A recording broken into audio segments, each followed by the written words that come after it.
vale la pena repasar a lo largo del año.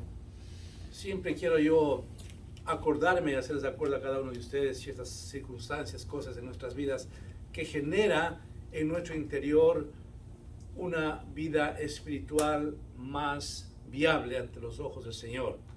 Y quiero hablar en esta mañana sobre un tópico que parecería que a veces los cristianos podemos decir, no, yo no tengo ese problema, y es sobre el perdón.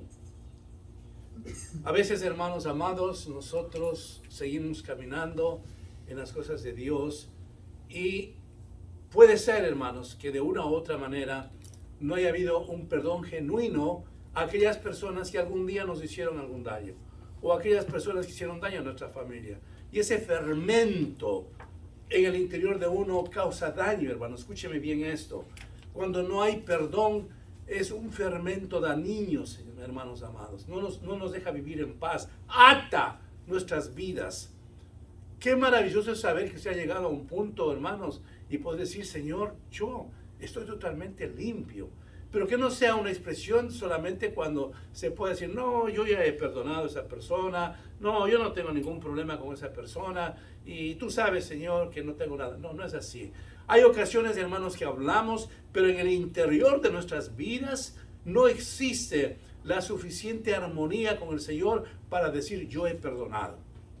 Y en esta mañana, hermanos, yo quiero que todos salgamos de este lugar, si es que tenemos todavía ese problema, de que de corazón no hemos perdonado a X persona. Yo quiero, hermanos, que en esta mañana nos sane el Señor para que nosotros vivamos una vida mayor de libertad. Yo no puedo creer, hermanos, que nosotros siendo cristianos todavía tengamos algo en nuestro corazón por una persona que hizo cierta cosa. No, hermanos. Ahora, en nuestra vida ha habido fatalidades, vamos a decir así, por subrayar esa palabra, de que alguna ocasión alguien nos hizo daño, de que alguna ocasión en verdad nuestro corazón se puso de esta manera. Pero, hermanos amados, la sangre de Cristo tiene poder para lavarnos, hermanos. Amén. No hay cosa más maravillosa, hermanos, que el perdonar. Yo recuerdo, hermanos, si he compartido esto, vuelvo a compartir, porque estoy hablando del mismo tema. En mi primera conversión, hermanos, digamos, cuando recién el Señor me convirtió, ya 43 años atrás, yo no le aceptaba para nada a mi suegra, hermanos. De verdad que hizo tantas cosas desde mi perspectiva que no le aceptaba para nada, hermanos. Entonces, en una ocasión hablaba yo con el pastor de la iglesia, de la primera iglesia que empecé. Y yo le digo, Pastor Alberto, hasta ahora me acuerdo el nombre, yo tengo un problema con mi suegra, no le puedo ni ver. Yo recién era convertido, es que no le puedo ni ver a mi suegra, porque ha hecho esto, esto, otro. Y sé lo que ella ha hecho a mi esposa, Me escuchaba este pastor y me dice, mira, Marco, si tú quieres ser bendecido, tienes que perdonar a tu suegra.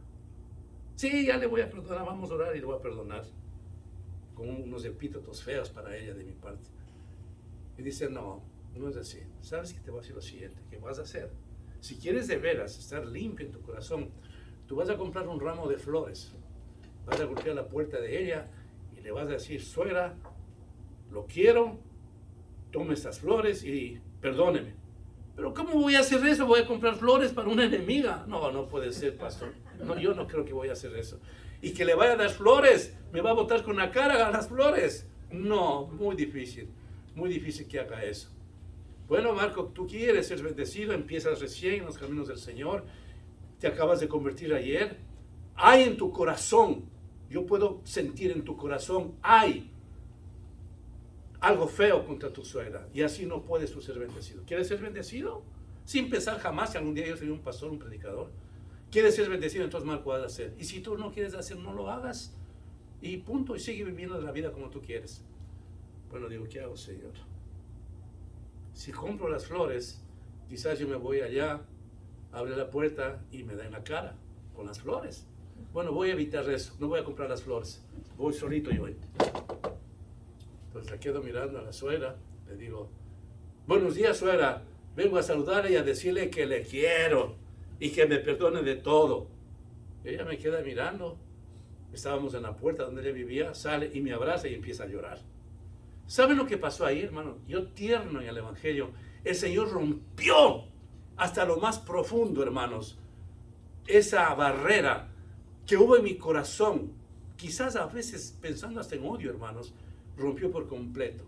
Y a lo largo de mis décadas, hermanos, de vida, aunque ella no haya estado con nosotros, yo me he llevado muy bien con mi suegra. Y aunque yo no fui a su funeral, yo estaba totalmente limpio ante los ojos del Señor, porque amaba a mi suegra. Y nunca más seguí con mi corazón de aborrecerlo, de despreciarlo y peor aún, de no perdonarlo, las cosas que yo sabía había hecho.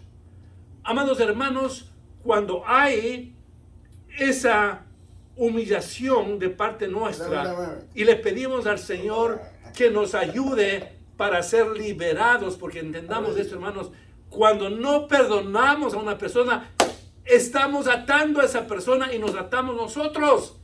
Y podemos decir, no tengo ningún problema, yo ya he olvidado eso, ya pasó en mi niñez, en mi adolescencia, en mi juventud, ese problema ya no tengo. Mentira, hermanos. Vamos acarreando esa situación negativa en nuestros corazones que no nos da la suficiente paz. Yo quisiera, hermanos, que todos en esta mañana, cuando salgamos de acá, podamos decir, esta situación se acabó. Oh, gracias, Señor, que en verdad no tenía nada de eso. Es tan fácil, hermanos, poder decir, ¿no?, nosotros a cualquier persona, ya no tengo nada con esa persona. Yo le he perdonado, he dejado en manos de Dios y yo no tengo nada en absoluto. Pero en el interior, hermanos, estamos carcomidos de ese dolor que un día nos causó, de esa amargura que algún día sufrimos, hermanos. Y así Dios no nos puede bendecir, hermanos. Tenemos que revisarnos diariamente, hermanos. ¿En dónde estamos con esa persona que sabemos la aborrecemos y aún lo odiamos, inconscientemente inclusive? Y como cristianos para el Señor no es nada agradable. En esta mañana vamos a revisar una historia que usted la conoce de memoria, pero que realmente siempre me llega a mi corazón, porque Él exhibe un perdón puro. Él exhibe la gracia de Dios, un varón que sabía perfectamente que tenía que perdonar para seguir siendo bendecido. Es la vida de José. Este José de la Biblia que a mí me inspira a montones, y muchas veces digo, lo primero que quiero hacer después de ver a Jesús en el cielo es preguntar, ¿dónde está José? Me inspira la vida de él. Arrancamos, pues, hermanos, recordando de él. A los 17 años él era un pastor, como ustedes saben. Empezó el Señor a darle sueños profundos, sueños maravillosos, y también arrancó la envidia de parte de sus hermanos. A los 17 años, los hermanos de José pretenden matarle. Finalmente no lo hacen. Pasa por ahí una tribu de los ismaelitas y le venden por 20 monedas. Piensen un momento, hermanos. 17 años. En esa alegría que tiene ese joven de 17 años, hermanos.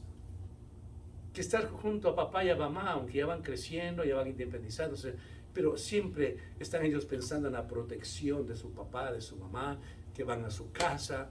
Yo creo que los momentos más felices de mi vida, dejando a un lado mi matrimonio que me ha dado el Señor, fue justamente en esa época, cuando uno va a la casa y tiene todo, y wow, qué increíble que es esa vida. Por lo menos para mí fue así, increíble. Una vida que no me preocupaba de nada en absoluto, y a la casa, y mis papás tenían que darme todo, y mis amigos, etcétera. Una vida que yo no puedo olvidar jamás, mis primeros 18 años. Su padre, a José, le amaba mucho. Jacob amaba mucho a José. Y 17 años, él se siente que va a un país ajeno. Va rumbo a Egipto. Una cultura diferente. Un idioma diferente. Dejaba de ver a su papá que le tejió esa ropa para ponerse, ese poncho, como quiera llamárselo. Ya no le ve más. Y de la noche a la mañana se encuentra en la soledad. Pero dice en Génesis capítulo 39, pero Jehová estaba con José. Es vendido por segunda vez, hermanos, como si fuera un animal. Claro, en ese entonces a los esclavos se les vendía. Pero por segunda vez se les vendido a Potifar. La gracia de Dios. Lo venden. Imagínense ustedes, hermanos, joven de 17 años, los hermanos le venden, llega a Egipto, y en Egipto es vendido por segunda vez a una persona. ¿Qué es esto? Soy un animal, soy un criminal, soy un esclavo. ¿Qué he hecho? Si él era un hombre libre cuando estaba con papá. Va donde Potifar, y este joven, hermanos, tan vertical en las cosas de Dios, empieza a servir a Potifar y a su familia con toda verticalidad.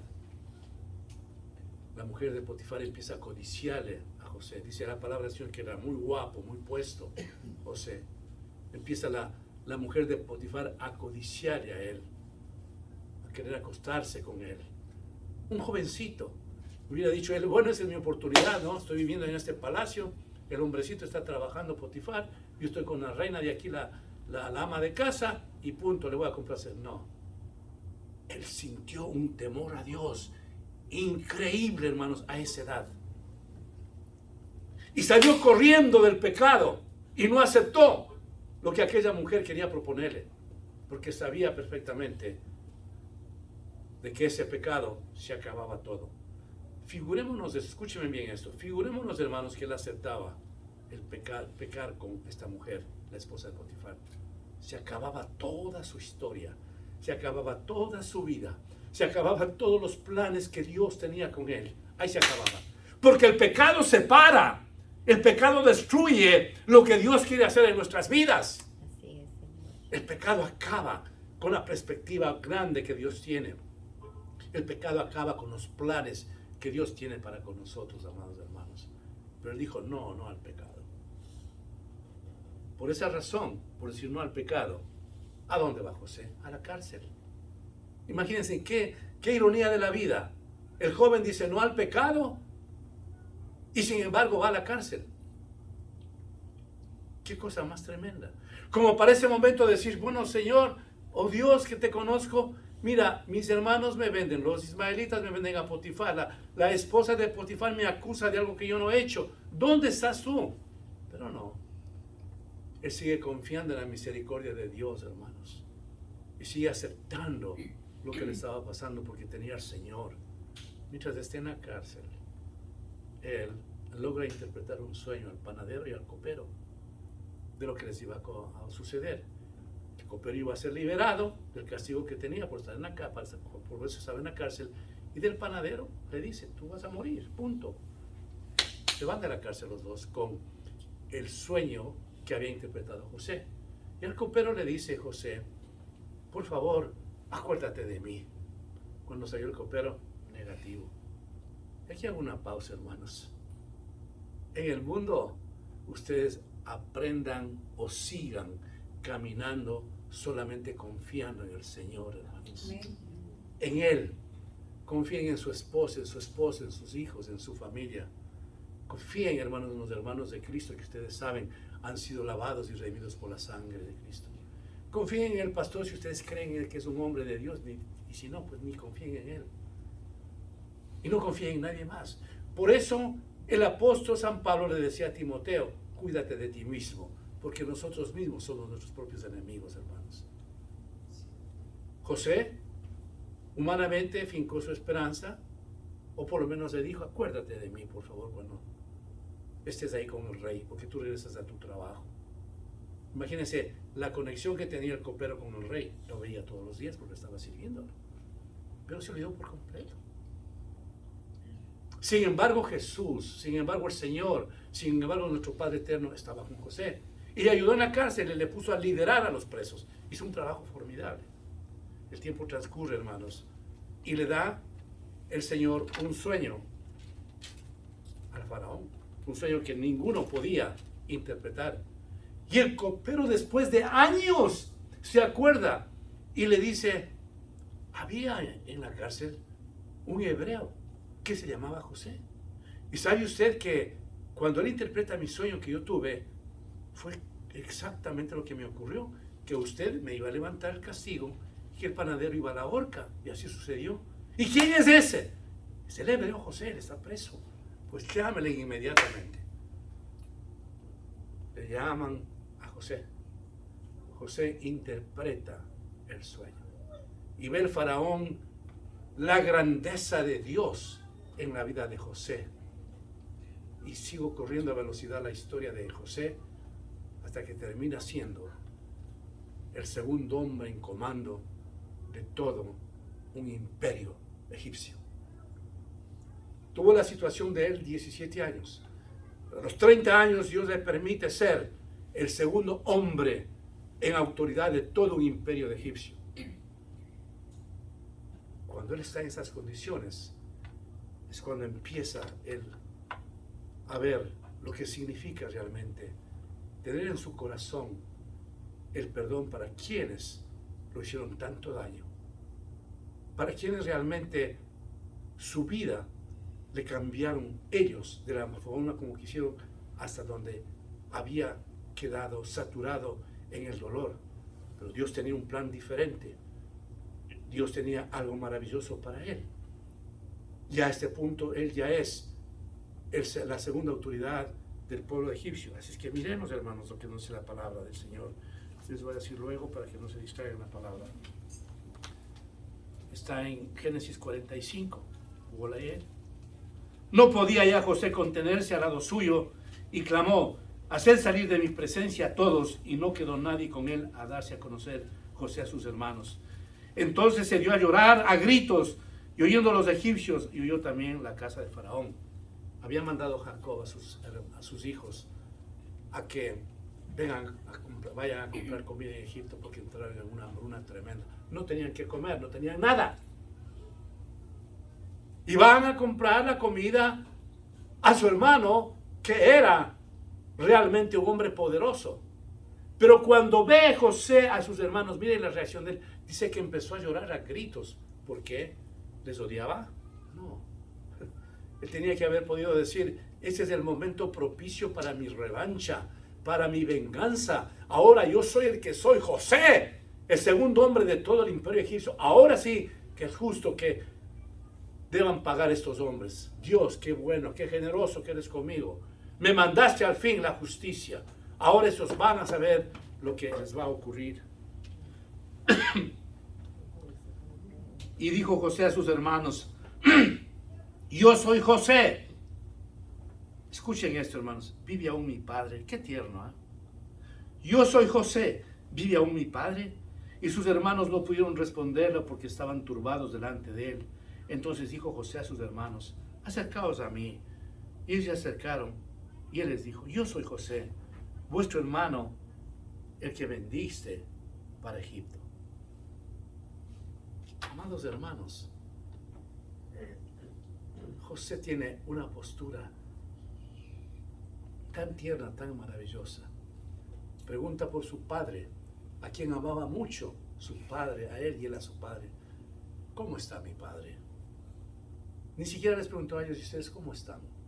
Sino la primera expresión era: ¿cómo está mi padre? José sabía que había hambruna, que había hambre en toda la tierra. Pero su primera pregunta es: ¿cómo está mi padre? Miren ese amor de hijo. Él sabía que su padre lo amaba entrañablemente, pero quiere preguntarle: ¿cómo está mi padre? Cuando él menciona esta porción que nos habla la Biblia, hermanos, a mí me conmueve sencillamente por el corazón maravilloso de José, de acordarse de su papito, de su padre, quien le había criado, quien había estado junto a él. La palabra del Señor continúa y dice: ahora pues no entristezcáis, ni os pese de haberme vendido acá, porque para preservación de vida me envió Dios delante de vosotros. Pues ya ha habido 2 años de hambre en medio de la tierra, y aún quedan 5 años en los cuales ni habrá arada ni siega. Y Dios me envió delante de vosotros para preservaros posteridad sobre la tierra, para daros vida por medio de gran liberación. Así pues, no enviasteis acá vosotros, no me enviasteis acá vosotros, sino Dios, que me ha puesto por padre de Faraón y por señor de toda su casa y por gobernador en toda la tierra de Egipto. No está diciendo José, ustedes malos, ustedes perversos, no tuvieron ni siquiera un mínimo concepto de misericordia conmigo. Me vendieron, me botaron, me mandaron para un país que no conocía. Él exhibe la gracia, la misericordia de Dios. Lo que ustedes hicieron, lo hizo Dios, porque quería que yo venga acá para que ustedes tengan algo de comer y no se mueran del hambre. Era el momento propicio realmente para poder reclamarles, hermanos amados, a todos ellos, lo fatales que fueron, lo malos que fueron con su hermano. Era el momento de decirles de uno en uno las cosas como eran. Como muchas veces decía, es que uno de estos días le voy a decir a esa persona, si me encuentro cara a cara, esto, yo se lo voy a decir. No. Él exhibe un corazón de amor, de misericordia, dándole gracias al Señor, enalteciendo la gloria de Dios. No son ustedes los que me trajeron acá porque ustedes aceptaron eso. Fue Dios que me trajo acá para que este día yo les pueda dar a ustedes comida y regresen a sus hogares. Qué nobleza de parte de José. Amados hermanos, cuando en la vida de ustedes les pase alguna circunstancia, no echen la culpa a ABC persona, sino esperen en el Señor. Para que nosotros, hermanos, entendamos que el Señor está manejando nuestras vidas.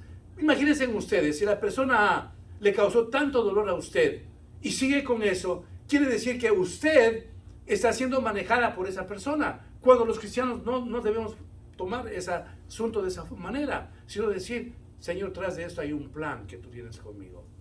¿Recuerdan, amados hermanos, cuando nuestro Señor Jesucristo resucitó y les fue a ver a sus discípulos cuando estaban pescando? La pesca que les dio el Señor tremenda.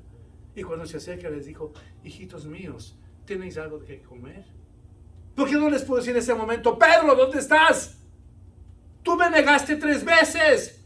No eres digno de ser mi discípulo y peor de estar en el trono de gracia, en el trono de Dios. Vete de aquí. Y así a todos los discípulos que lo dejaron. Pero no, hijitos míos, tienen algo que comer. Exhiben en nuestro Señor Jesucristo ese amor. Para Él no había una milésima de no querer perdonar. José entiende, hermanos, de que ese no era el momento de reclamar nada, en lo absoluto nada, a sus hermanos, sino más bien decirles que Dios se ha glorificado en su vida. Hoy soy el segundo en comando de este pueblo tan poderoso como en Egipto en esos tiempos. Fue para preservar la vida de ustedes, porque si es que yo me quedaba quizás allá con mi padre y con ustedes, no teníamos que comer y no tendrían lo que les voy a dar hoy. Amados hermanos, cuando nosotros reconocemos los planes de Dios, independientemente de las cosas que nos hagan la gente, y nos ponemos en manos de Él, el Señor da un giro absolutamente total. Por ejemplo, le botaron de su trabajo, usted estaba trabajando muy bien, y las injusticias de la vida le botan del trabajo. Le afecta a uno, por supuesto, y ahora a mi familia y todo. Pero más tarde el Señor da una curva y le lleva a bendecirle, para que se cumpla lo que dice en Romanos 8:28, que todas las cosas nos ayudan a bien. Amén. Todas las cosas. Cuando entendemos, amados hermanos, que estos giros drásticos que permite el Señor en nuestras vidas es para bien, tenemos que estar quietos y pacientes. Y mirando, hermanos, que cuando el Señor viene a darnos la bendición, Él quiere vernos limpios, puros, de aquellas cosas que nos hicieron, de aquella situación que nos ha raptado el enemigo en nuestros corazones para mantenernos así, por no haber perdonado. José tenía a ese punto un corazón limpio, hermanos. Él no escuchó ese momento de parte de los hermanos, José, perdóname. No. Él quiso exhibir el amor de Dios en su vida. Él quiso hacerles entender que Dios tenía ese plan perfecto que realizaba. Él no les quiso hacerles sentir mal en ningún momento, sino decirles lo que realmente había ocurrido en su vida. Pero José estaba ante los ojos de Dios extremadamente limpio del pecado, de odio, de rechazo. Él había hace rato de corazón haber perdonado a sus hermanos. Amado hermano, ¿cómo está su corazón en esta mañana? ¿Cómo está mi corazón? ¿Hay realmente algo que me está deteniendo, algo que me afecta?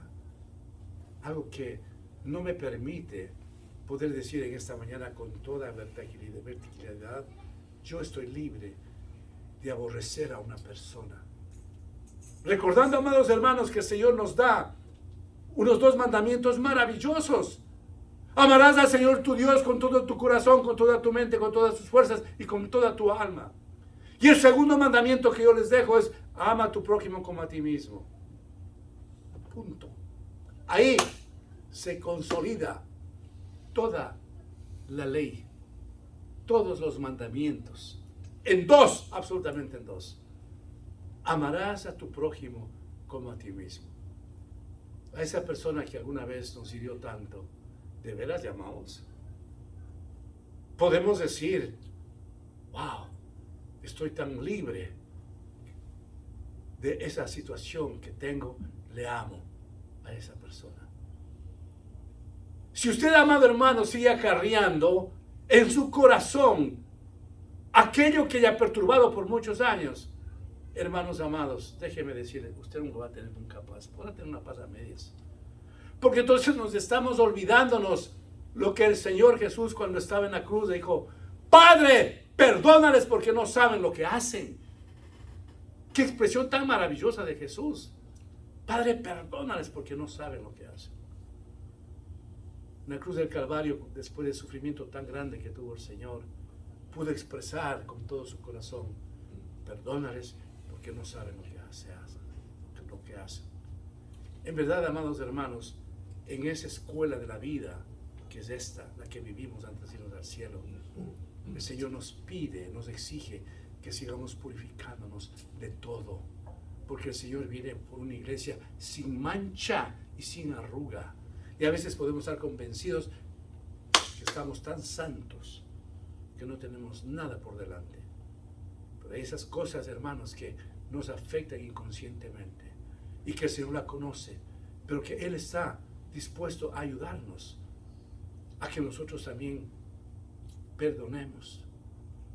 Perdónanos nuestras culpas, nuestras ofensas, como también nosotros perdonamos a los que nos han ofendido. Así dice el Padre nuestro que enseñó el Señor. Si en esta mañana, amados hermanos, nosotros podemos salir ante los ojos de Dios liberados de cualquier atadura que hemos tenido en contra de alguien, yo diría aleluya. Y Dios no ha pasado el tiempo en esta mañana de esta predicación. Finalmente José dice, daos prisa, id a mi padre y decidle, así dice tu hijo José, Dios me ha puesto por Señor de todo Egipto. Ven a mí, no te detengas. Quiere que sus hermanos lleven la buena noticia a su padre. Dile, ustedes acaban de ver con sus propios ojos en la posición que Dios me ha puesto. Que no se detenga mi padre, que venga, que venga. El resto de ustedes conocen la historia maravillosa, cómo hace la provisión Dios a través de José para que su padre, a quien tanto amaba, a sus hermanos que le hicieron tanto daño, puedan tener el alimento diario. Amén, hermanos. Amén. Oramos.